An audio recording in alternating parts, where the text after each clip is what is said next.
Меня зовут Майя, я учусь на факультете международных отношений, специальность международное право, 4-й курс. Я из Туркменистана.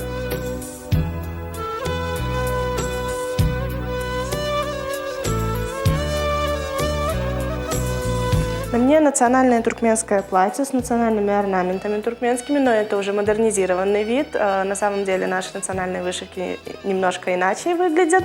Также национальное украшение 19 века. На голове головной убор, который называется тахья.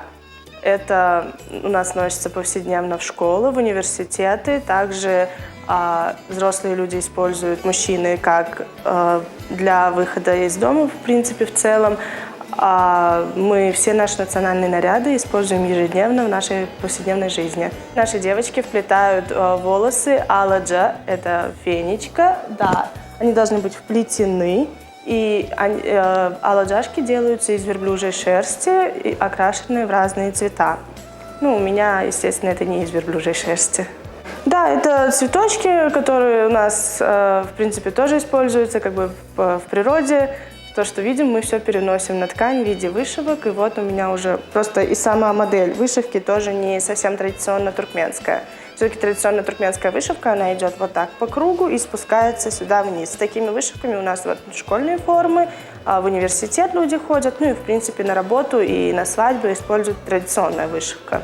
Это уже осовремененная.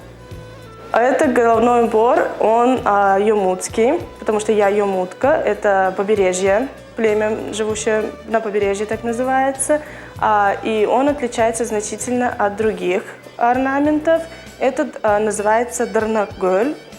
Он как из-за того, что расческа, в принципе, которой делается ковер, она называется дарнак на йомутском произношении. И вот это, видимо, следствие этой расчески, что легче всего было выбивать такой орнамент. Но в народе это называется лавр, и это самый дорогостоящий орнамент, потому что это все ручная работа, очень мелкая. Вообще стоит обратить внимание на то, что первое, что приходит в голову, когда речь заходит о Туркменистане, это все-таки национальный ковер и скакуны ахалтекинские. Ковер – это символ туркмен, который сопровождает от самого рождения до смерти, потому что как только ребенок рождается, его кладут в ковровую качелю, которая называется саланчак.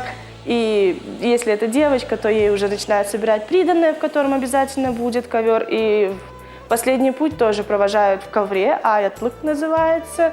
Поэтому ковер действительно сопровождает всю нашу жизнь. Ковром украшают стены, двери, пол, могут быть сумочки ковровые, абсолютно везде используются. И у меня самый популярный сейчас в руках орнамент – это текинский орнамент ковра.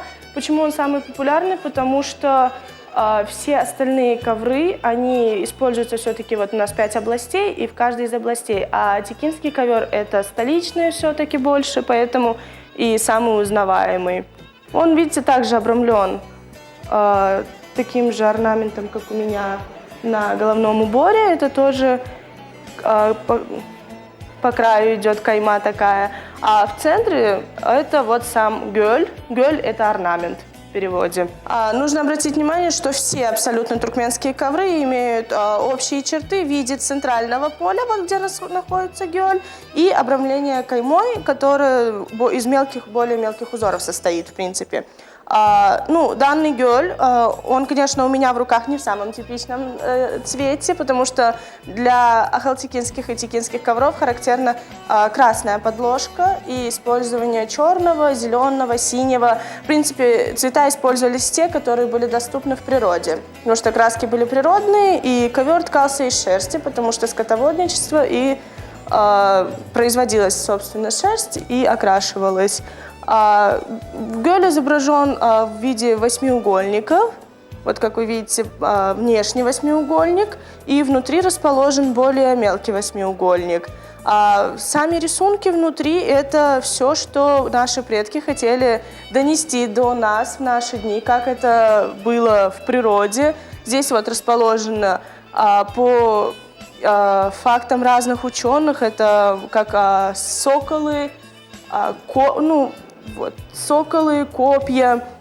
Это все переплетено, чтобы мы знали, как жили наши предки, что это была основная охота, добыча себе пищи. Ну, это...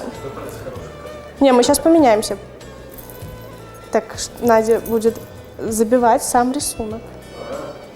Твоя задача плотно держать вот тут под узлом. Под узлом? Да. Может, ты тоже сядешь на стульчик тут? Сейчас, как я обещала, я покажу мастер-класс по исполнению одной из фенечек национальных, которая называется алламгач. Вообще, конечно, для этого используются шелковые нитки или же верблюжья шерсть окрашенная, но у нас из подручных средств, так сказать. Всегда это делается вдвоем, потому что одной очень сложно. И почему алламгач? Потому что, если обратить внимание, здесь используются 3 пальца, здесь 2. Алламгач – это в переводе «я взял, можешь уходить». Пальцы перехватывают у друг друга, и это делается так.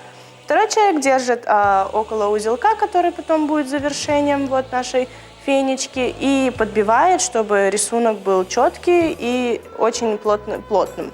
Потому что неплотный рисунок, он будет некрасиво смотреться. Так вот, начинаем. Перекидываем на 3-й палец, со 2-го и помогаем себе большим пальцем захватить новую ветку. Подбивай. И уже мы смешиваем.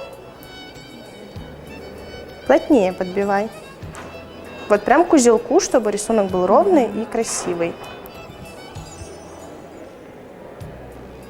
Вообще наши девочки это делают одним пальцем, они просто вот так вот подбивают туда. Ну, понятно, что первый раз это сложно. Вот.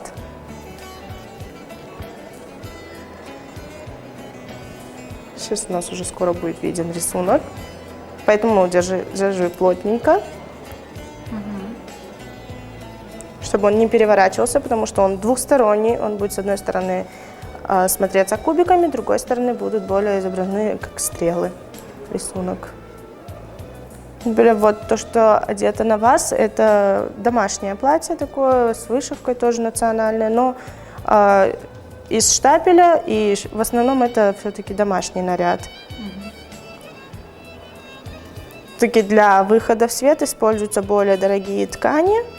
Это бархат, да, либо это наша национальная кетени, которая ткется из шелка вручную, и она шириной всего лишь 60 сантиметров, и его меряют по длине. Оно обрамлено тоже полосочками 2, которые, в принципе, и обозначают, что это и есть кетени. Полностью шелковая ткань, она жесткая достаточно, но это вот используется тоже.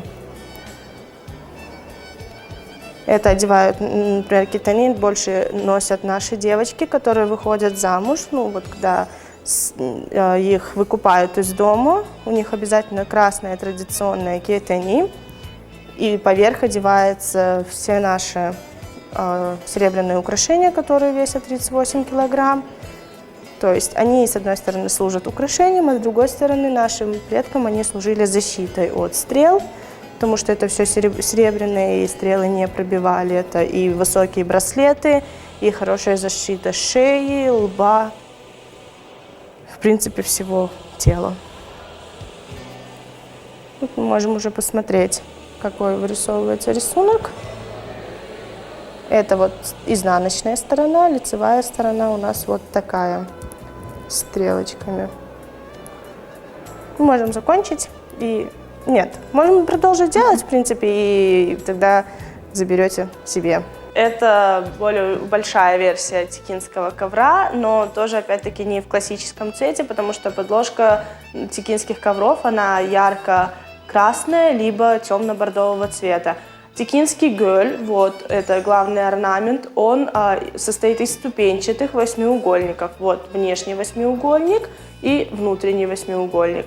Внешний восьмиугольник, внутри содержится, разделяется на 4 и украшается белым. Более, если бы была основа бордовая, то это был бы кремовый такой цвет слоновой кости. Бордовым, по традиции это был бы желтый и черный. Но это уже осовремененная версия, и мы используем теперь разные цвета, благодаря тому, что есть краски какого угодно цвета. И вот у нас тут, видим, мы зеленый проблескивает. Соединяется весь ковер линиями синими. Он был бы и на красном фоне тоже с синими линиями. И внутри содержатся звездочки и орнаменты, которые по разным расшифровкам, как я уже говорила. Это стрелы, это птицы, которые означают охоту. Это центральное поле, это, соответственно, внешнее поле ковра. И еще что нужно отметить, если можно будет мини-версию ковра, то обратная сторона туркменского ковра, она полностью такая же, как и лицевая, только более гладкая. Здесь, если у нас ворс шерсть видна, то здесь это обратная сторона, просто красивая, тоже аккуратно сделанная. То есть это наши рукодельницы, и они ценятся именно тем, что это самые аккуратные ковры, несмотря на такие, что похожие ткутся и в Иране, и в Афганистане. Туркменские ковры самые ценные из всех. Еще хотела показать наши национальные носочки. Они называются чешки. Это уже осовремененная версия, потому что классические чешки не содержат вот этого захода на пяточку. Они были бы вот так, прямо сделанные. Но вот, как я и говорила, что наши девочки используют наши орнаменты и наши традиции каждый день. Вот это более традиционная туркменская вышивка, которая, как я говорила, вот начинается от плеча и до пупка как бы идет.